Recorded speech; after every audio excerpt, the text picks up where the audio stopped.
If you ask me I will be very confident and say I can write a good script. I'm good at it. నేను రాయగలుగుతాను, నాకు ఆ విషయం తెలుసు. మీరు social media handle చేయగలుగుతావా, నువ్వు PR create చేయగలుగుతావా బయట నీ గురించి నువ్వు అంటే నేను ఐఎమ్ మోర్ లైక్ నా సినిమా మాట్లాడాలి అనే మూడ్లో ఉంటా జనరల్గా. నేను నా బాయ్స్ అందరూ కూడా ఎవరైనా పిఆర్ వాళ్ళు నాతో ఉన్న మార్కెటింగ్ వాళ్ళు ఎక్కువ ఉన్నా కూడా I'm a very tough person for all the PR guys to handle.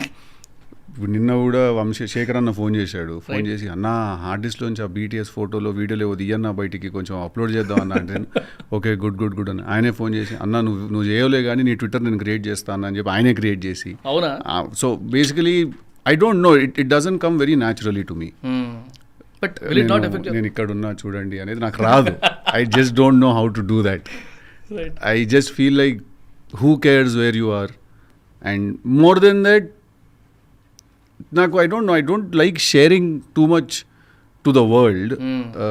నా సినిమా గురించి తెలియాలి కదా మీకు, నా లైఫ్ గురించో నా పర్సనల్ లైఫ్ గురించో ఎందుకు తెలియాలి? నా సినిమా గురించి తెలియాలి, లేకపోతే నా ఎండోర్స్మెంట్స్ ఏదైనా వర్క్ స్టఫ్ ఏదైనా ఉంటే తెలియాలి. కానీ